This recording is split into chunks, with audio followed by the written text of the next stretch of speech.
नमस्कार, मैं आपके साथ के राणा, वीआईपी न्यूज देख रहे हैं आप। स्वागत है आप सभी का बात बिहार की में। जूनियर डॉक्टर्स हड़ताल पर हैं और आज उनकी हड़ताल का छठा दिन भी है। लेकिन ऐसे में जो सरकार ना तो सुनने के लिए तैयार है और ना ही अस्पताल का प्रबंधन सुनने के लिए तैयार है। इसके इतर पटना का पीएमसीएच अब दबंगई पर उतर आया है। एक नोटिस चस्पा कर दिया गया कि कोई भी पत्रकार अस्पताल के भीतर आकर रिपोर्टिंग नहीं कर सकता है। आखिर ऐसा क्यों और इतना डरा हुआ क्यों है पीएमसीएच, और पीएमसीएच में क्यों लगा दिया गया पत्रकारों पर लॉकडाउन, इस रिपोर्ट के माध्यम से समझिए।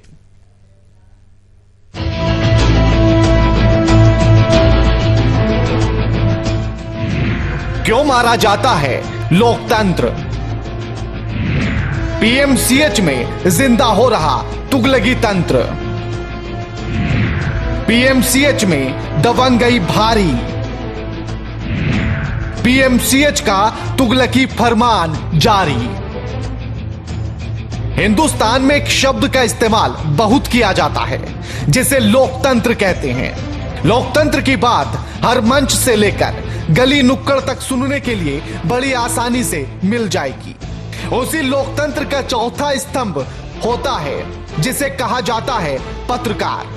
पत्रकार मतलब कि जनता और सरकार के बीच का सेतु, जो सरकार की बातें जनता तक और जनता के मन की बात, उसकी समस्याएं सरकार तक पहुंचाता है। प्रशासन को जगाने का काम करता है। हर सरकारी महकमे में चल रही हर गतिविधि पर नजर रखता है ताकि सही, सटीक और व्यवस्थाओं को बनाए रखने में योगदान देता है। लेकिन अगर उसी पत्रकार की एंट्री बैन हो जाए तो क्या समझा जाए? ज्यादा मत सोचिए, बस इतना समझ लीजिए, जब डर हो नाकामी के उजागर होने का, जब डर हो अव्यवस्थाओं के जनता के सामने आ जाने का, तब की जाती है हत्या लोकतंत्र की, तब किए जाते हैं जारी तुगलकी फरमान। बात बिहार की करें तो पिछले 6 दिनों से लगातार सूबे के सभी 9 सरकारी अस्पतालों में रेजिडेंट डॉक्टर्स जो हैं, जूनियर रेजिडेंट डॉक्टर्स स्ट्राइक पे हैं। ऐसे में कहीं ना कहीं व्यवस्थाएं अगर 9 सरकारी अस्पतालों की जाए तो चरमरा सी गई है। इसी कड़ी में अगर देखा जाए तो पटना का सूबे का सबसे बड़ा कहे जाने वाला सरकारी अस्पताल पीएमसीएच है, जहाँ पर मरीजों का लगातार पलायन यहाँ से जारी है। बावजूद इसके अगर छठे दिन के हड़तालियों की अगर बात करें तो जूनियर डॉक्टर्स अपनी स्टाइपेंड बढ़ाने की मांग को लगातार अड़े हुए हैं और यहाँ पे उन्होंने अपना हड़ताल का जो प्रदर्शन है वो लगातार करते नजर भी आ रहे हैं। ऐसे में अगर बात की जाए यहाँ पे अस्पताल प्रबंधन की, तो उन्होंने साफ तौर पे इन खबरों को दिखाए जाने से मीडिया से कहीं ना कहीं डर किनारा करने के लिए यहाँ पे नोटिस चस्पा किया है, जो कि साफ तौर पे देखा जा सकता है कि ये नोटिस चस्पा किया गया। इसमें लिखा हुआ है साफ तौर पे कि किसी भी तरह के यहाँ पे मीडिया कर्मियों का प्रवेश जो है वो पूरी तरह से वर्जित कर दिया गया। ऐसे में कहीं ना कहीं अस्पताल प्रबंधन पे साफ तौर पे सवालिया निशान उठते हैं कि आखिरकार जो जूनियर डॉक्टर के स्ट्राइक है, और बाबत इसके अगर जूनियर डॉक्टरों से बात की गई, जब हमने उनसे बात की है तो उन्होंने जूनियर डॉक्टर्स ने भी साफ तौर पे कहा है कि कहीं ना कहीं हमारे हड़ताल को प्रभावित करने के लिए इस तरह के नोटिस चस्पा किए गए हैं अस्पताल प्रबंधन के। ये सब तो बिल्कुल ही तानाशाही कहेंगे हम, जो अस्पताल प्रशासन की तरफ से मैनेजमेंट किया जा रहा है। छठे दिन भी जारी है जूनियर्स डॉक्टर्स की हड़ताल। चरमराई व्यवस्था, मरीज हो रहे हैं परेशान। कोई जिए या मरे, सरकार और प्रबंधन को क्या वास्ता? हड़ताल और मांग के दौरान कैसे निकलेगा बीच का रास्ता? इन तस्वीरों को जरा ध्यान से देखिए, गौर कीजिए। यह है जूनियर डॉक्टर। जूनियर डॉक्टर यानी कि सरकारी अस्पतालों में व्यवस्थाओं और उसके संचालन में बेहद अहम योगदान होता है, या यूं कहें कि जिम्मेदारी इनके कंधों पर होती है या इनके भरोसे ही अस्पताल चलता है, तो इसमें कोई अतिशयोक्ति नहीं होनी चाहिए। आज का सूरज जब आसमान से निकला और कोहरे को चीरते हुए जमीन पर उसकी किरण पहुंची, तो जूनियर डॉक्टर्स की हड़ताल के छठे दिन हो जाने का सबूत दे दिया गया। सरकार के नुमाइंदे भी आए, लेकिन इन जूनियर डॉक्टर्स से दूर कहीं बैठकर प्रेस कॉन्फ्रेंस की थी किसी दिन। जूनियर डॉक्टर्स से हड़ताल खत्म करने की अपील की, मांगों पर संज्ञान लेने की बात कही और चलते बने। ऐसे में सवाल ये उठता है कि आखिर इस हड़ताल और जूनियर डॉक्टर्स की मांग के बीच का रास्ता कैसे निकलेगा। सरकार से लेकर प्रबंधन तक सब निरंकुश हो चुके हैं। ऐसे में मरीजों को परेशानी हो रही है तो होती रहे, क्योंकि मंत्री जी तो वातानुकूलित कमरे में बैठे हैं, तो वो ऐसे में ना तो ठंड को जानते हैं और ना ही कपकपी किसे कहते हैं ये जानते हैं। अब कोई परेशान हो या हड़ताल करता है, उनको तो सर्दी में चादर तान कर सोना है। वैसे भी सरकार और सरकार के नुमाइंदे अगर सोएंगे नहीं तो फिर सरकार किसे कहेंगे हम। और आखिर कहीं न कहीं बिहार सरकार में भी कहीं न कहीं फॉल्ट है, जो इस तरह का आज़ादी दे दिया गया है कि किसी संस्थान में पत्रकारों को अब रोका जा रहा है जाने से। प्रतिनिधि आते, यहाँ के प्रॉब्लम को समझते और सॉर्ट आउट करने का कोशिश करते, लेकिन अभी तक स्वास्थ्य विभाग की तरफ से कोई भी पहल नहीं किया जा रहा है। हालांकि हमारा ये आंदोलन तब तक जारी रहेगा जब तक हमारे मांगों को पूरा नहीं किया जाएगा। कहाँ से आए हैं? समस्तीपुर। पेशेंट को कोई ले जाने वाला नहीं मिला? नहीं, हथुआ वार्ड में कोई ट्रोली मैन नहीं है। क्या बोला गया आपको? बोला कोई ट्रोली मैन नहीं है। ट्रॉली मैन नहीं मिला? क्या नाम है आपका? कुंदन कुमार से। कहाँ से आए हैं? समस्तीपुर। इनको क्या हुआ है? अच्छा, भर्ती हथुआ वार्ड में है जी। कहाँ ले जा रहे हैं? अभी अल्ट्रासाउंड के लिए। अल्ट्रासाउंड खुद से ले जा रहे हैं आप लोग? जी। कोई सहयोग नहीं किसी को? कोई ट्रॉली मैन नहीं मिला? क्या बोला? उसमें ट्रोली मैन है ही नहीं। कहाँ? हथुआ वार्ड। हथुआ वार्ड में। इस सरकारी सबसे बड़े सरकारी अस्पताल में जहां एक और मीडिया को प्रतिबंधित कर दिया गया है, वहीं सूबे के जितने भी 9 सरकारी अस्पतालों में जितने भी रेजिडेंट डॉक्टर्स हैं वो हड़ताल पर है। आखिर वो अपने हड़तालों को कब वापस लेते हैं और कब पुनः कार्य पर वापस लौटते हैं, ये एक बड़ा प्रश्न उठता है। मनमानी पर उतरा पीएमसीएच, पत्रकारों पर रोक लगाता पीएमसीएच, लोकतंत्र पर हमला करता पीएमसीएच, अव्यवस्थाओं का अड्डा है पीएमसीएच। किसी कवि के द्वारा लिखी गई ये पंक्तियां एकाएक ही जहन में उठने लगती हैं। कलमकार हूं मैं, खुद को खबरदार रखता हूं, बंदूक और गोलियों की जरूरत नहीं मुझे, अपनी कलम को ही हथियार रखता हूं।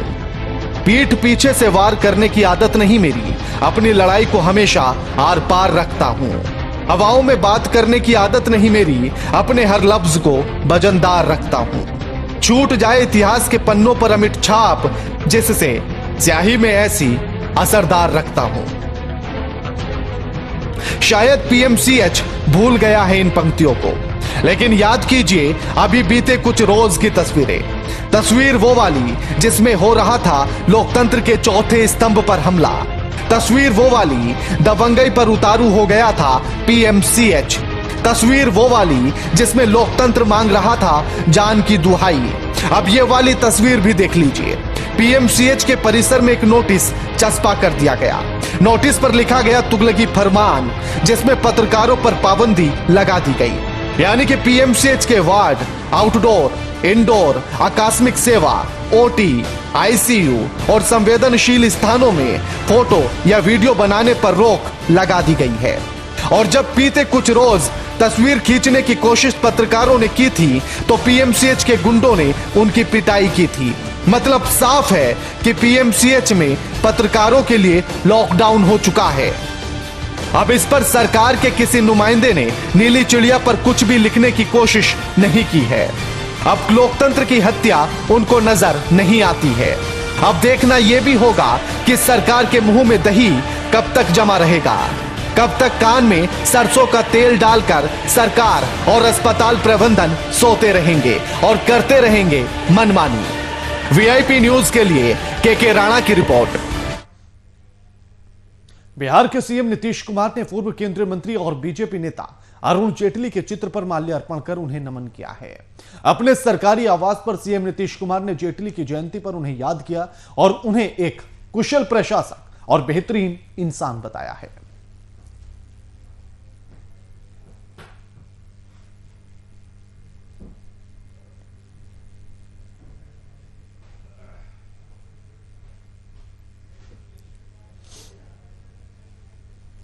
कांग्रेस के स्थापना दिवस के मौके पर पूरे देश में कांग्रेसियों के द्वारा जश्न मनाया जा गया आज। और इसी कड़ी में बिहार की राजधानी पटना में भी कांग्रेसियों ने स्थापना दिवस मनाया। स्थापना दिवस पर पार्टी कार्यालय में एक कार्यक्रम आयोजित किया गया। मौके पर तिरंगा मार्च भी निकाला गया। वहीं कांग्रेस विधायक दल के नेता अजीत शर्मा ने कांग्रेस पार्टी के युवाओं के लिए काम करने वाली पार्टी बताया। वहीं उन्होंने नीतीश कुमार का अभी भी पार्टी में स्वागत है, इस बात को कहा।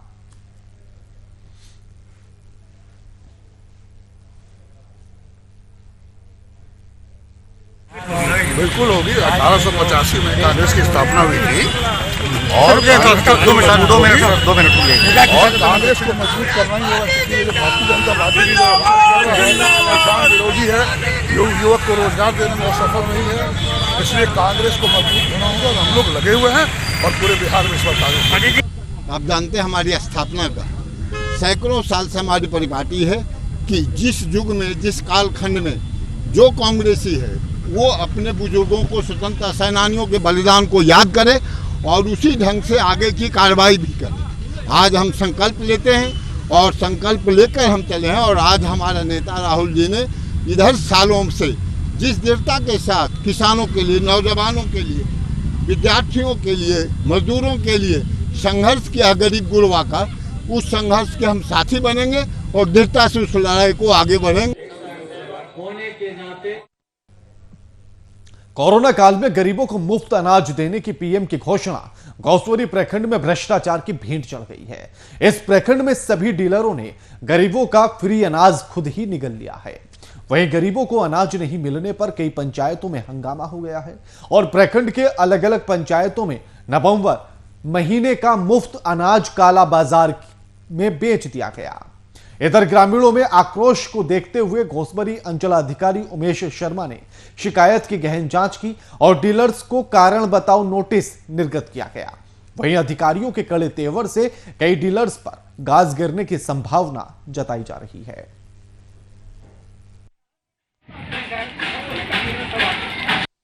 तिरमाहान पंचायत में तिरमाहान गांव के 2 डीलर छोटन पासवान एवं दीक्षा कुमारी के द्वारा आम उपभोक्ता बिहार के जो सरकार के द्वारा राशन देने का जो घोषणा किया था कि जून से नवंबर माह तक मुफ्त में अनाज दिया जाएगा, कोरोना महामारी को मद्देनजर देखते हुए, तो नवंबर माह का गल्ला जो आया उसमें सभी उपभोक्ता को मात्र 1 गल्ला दिया जाता है कि जो राज्य सरकार के द्वारा दिया जा रहा है पैसा पर वो गल्ला देता है, और जो फ्री का गल्ला है प्रधानमंत्री गरीब कल्याण योजना का राशन वो किसी भी उपभोक्ता को नहीं दिया जा रहा है। इस संदर्भ में हमें पब्लिक पिटीशन मिला था, जांच करने के लिए मैं पब्लिक पिटीशन के आधार पर गया, वहां पे स्थानीय लोगों से पूछताछ किया। पूछताछ करने के उपरांत ये पाया कि कुछ लोगों को नहीं मिला है, कुछ लोगों को राशन दिया जा रहा था। फ्री का राशन कार्ड वाला संदर्भित जो था उसमें भी हमने बात किया कि क्या आपको मिला है, तो बहुत सारे लोगों ने कहा कि नहीं हुआ है।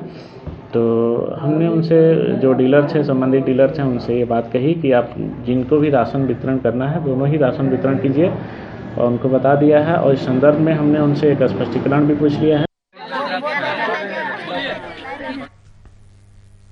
बिहार में बेरोजगारी को दूर करने और लॉकडाउन में बिहार में पहुंचे मजदूरों के लिए स्थानीय उद्योगपतियों की पहल की है।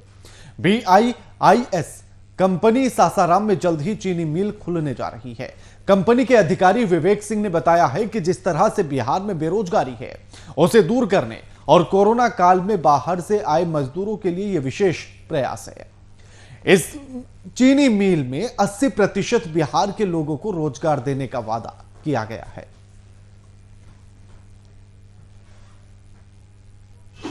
मेनली जो मेरा जो मोटो है इस चीनी मिल को खोलने से, जिसमें लगभग मेरा जो मोटो है कि 80,000 युवा एवं युवतियों को अस्थायी नौकरी मिलेगी। इसके अलावा भी बहुत सारे हमारे जो व्यू है जो कि अदर कंपनी खोलेगी, अदर चीज़ें खोलेंगी, बट स्पेशलिस्ट मेरा अभी जो मेन व्यू है वो चीनी मिल को उद्घाटन किया जाए, जिससे एक फ़ायदा होगा क्या कि किसान, बहुत सारे ऐसे किसान हैं जो कि गन्ना रोपना छोड़ दिया है, फिर से गन्ना का उत्पादन करेंगे।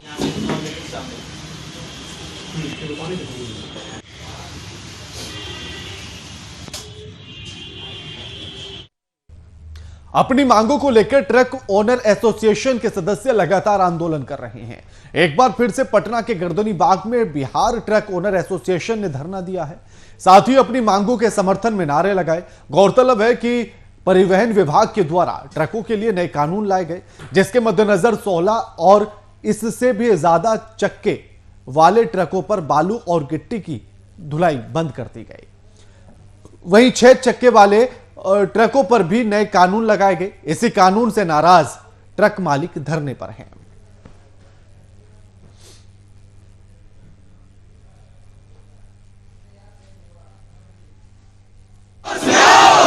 धरना के माध्यम से सरकार को हम लोग चेतावनी देना आए हैं कि भाई आप मेरी मांग पर विचार करें, अन्यथा अभी 1 घंटे के बाद हम लोग आगे की जो रणनीति होगी पूरे बिहार के ट्रक मालिकों का वह तय की जाएगी। हम लोग अब सड़क पर आने के लिए तैयार हैं। सड़क पर में भी हमारी गाड़ी अब खड़ी है, वह रोड पर रहेगी, कहाँ रहेगा वह सरकार तय करे, पर हम लोग अब सड़क पर आने के लिए तैयार हैं।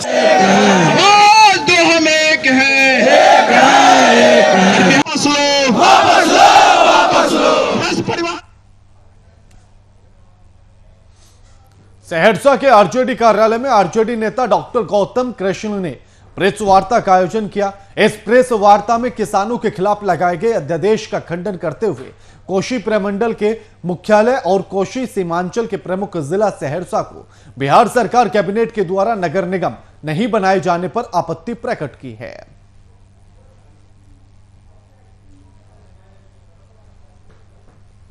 का मुख्य मकसद है सहरसा के साथ जो लगातार नाइंसाफी होती आ रही है, उसी क्रम में अभी 2 दिन पहले सरकार के द्वारा जो घोषणा की गई है नगर पंचायत का, नगर परिषद का जो बनाया गया है, उसमें सहरसा का वर्षों पुराना मांग था नगर निगम बनाने का। आज सहरसा को पुनः नगर निगम न बना करके नया झटका दिया गया है। और यह लगातार आपके चैनल के माध्यम से हम बताना चाहेंगे, सहरसा कोसी का मुख्यालय है और लगातार यहाँ की बदतर स्थिति जो बनी हुई है, विकास के सारे मुद्दे पर इस दोयम दर्जे पर रखा गया है। पता नहीं सरकार को क्या सहरसा से भेदभाव करना है।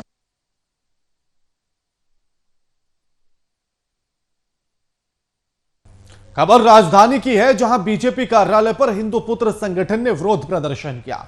हिंदू पुत्र संगठन के प्रचारक नागेश सम्राट को फुलवारी शरीफ में सीएए के विरोध में हुए प्रदर्शन में गिरफ्तार किया गया।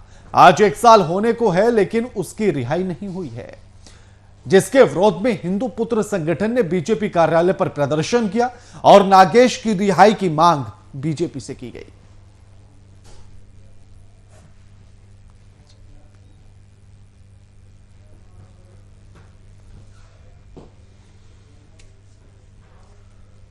बिहार सरकार कितना भी कह ले कि हमने विकास का दरिया बहा दिया है और सड़क, बिजली, पानी की समस्याओं से बिहार को मुक्त कर दिया है, लेकिन जमीनी हकीकत कुछ अलग ही बयां करती है।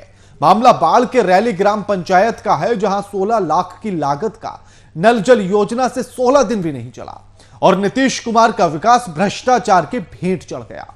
वहीं स्थानीय इससे काफी परेशान है और इसकी शिकायत उन्होंने आला अधिकारियों को की है। बावजूद इसके समस्या का समाधान नहीं हो पाया। ऐसे में सरकार के दावों पर एक बड़ा सवाल खड़ा होता है। 16 लाख रुपया सरकार का खर्च हुआ है, इसमें 16 दिन पानी जनता नहीं पिया। वजह नीतीश कुमार भ्रष्टाचार कर रहे हैं और क्या।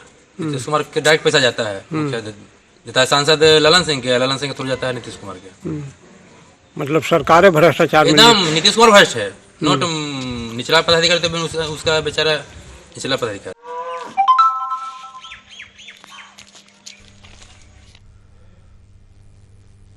डॉक्टर की लापरवाही की तस्वीर एक बार फिर से सामने आई है।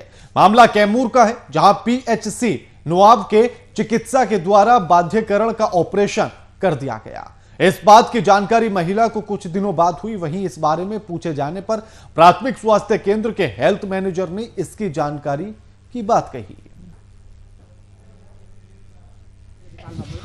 सब्जी के दुकान बा, 4 गो बच्चा, फिर 5वां पड़ गई तो ओकर खर्चा के चलाई, फिर आगे चल के हमार परेशानी बढ़ी तो ओकर के जिम्मेवारी ली। क्या नाम पड़ी आपके? सजादी बीबी। तो आप एक बाद अस्पताल में शिकायत कर गिल रहे कैसे ऐसा गलती हो गिल आदमी गिल रहन अस्पताल में डॉक्टर यहाँ आदमी गए रहा का कहलून जा डॉक्टर लोग कहलन अब हमसे गलती हो गई बा।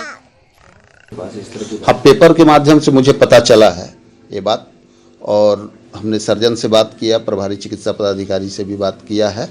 उन लोगों ने बताया है कि इसमें जो भी है जांच और जांच से पूर्व का रिपोर्ट देख करके इसको जो है सेटिस्फाइड कर दिया जाएगा। नहीं, इसमें तो कंपलसेशन का कुछ नहीं है इस चीज़ में, और जिला से जो है मार्गदर्शन मांगा जाएगा। अगर इसमें कंपलसेशन होगा तो उसमें कंपलसेशन जो है दिया।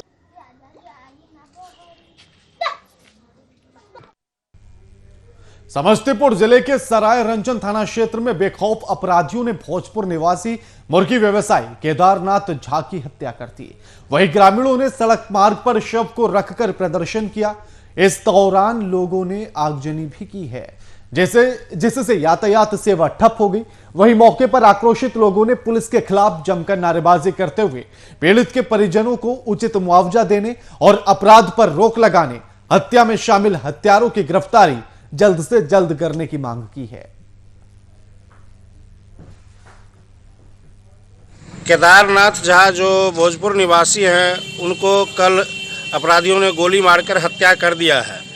बिहार पुलिस निरंकुश और निकम्मी होती जा रही है। बिहार पुलिस को चाहिए कि अपराध पर लगाम लगाए और ऐसी घटना पर विराम लगाने का कोशिश करे।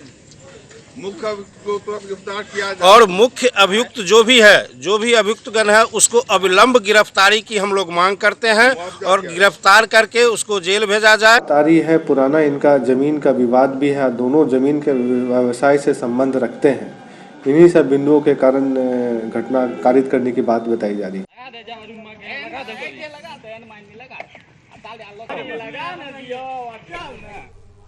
समस्तीपुर जिले में उजियारपुर थाने में कार्यरत एएसआई जमादार उपेंद्र प्रसाद विद्यार्थी को जिला पुलिस अधीक्षक ने निलंबित कर दिया है।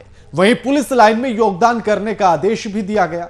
इस आदेश के आलोक में एएसआई विद्यार्थी को तत्काल प्रभाव से उजियारपुर थाने से हटाकर पुलिस लाइन भेज दिया गया। आपको बता दें कि निलंबित एएसआई पर 18 दिसंबर को पूर्व के एक बाइक चोर पर केस का डायरी लिखने के लिए और पार्टी से 3000 रुपए मांगने के अलावा वाहन चेकिंग में अवैध वसूली के दौरान एक सिपाही से मारपीट करने का वीडियो सोशल मीडिया पर वायरल हुआ था, जिस पर यह कार्रवाई हुई है।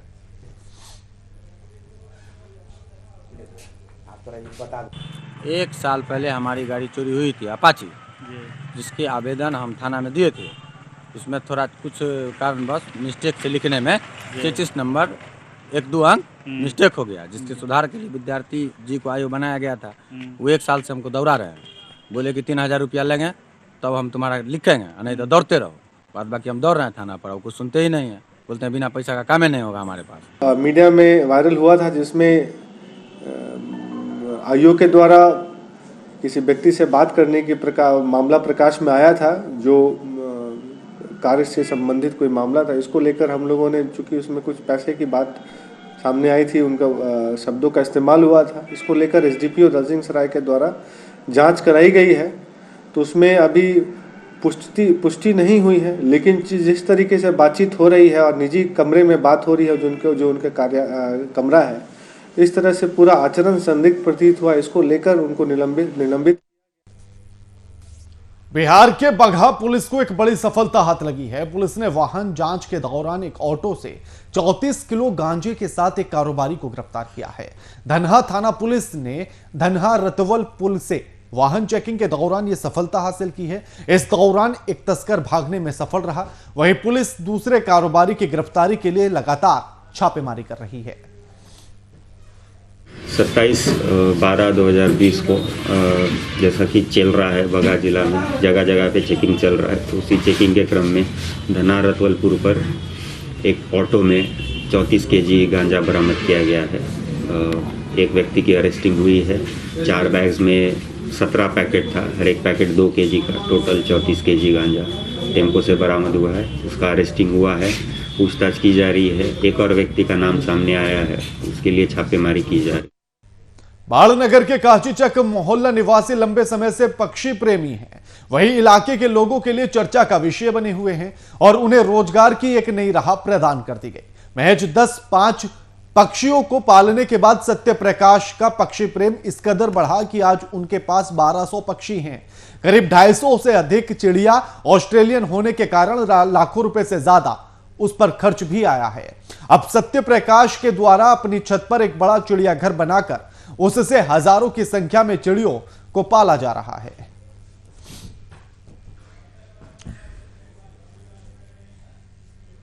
बुलेटिन में फिलहाल इतना ही, लेकिन चलते चलते एक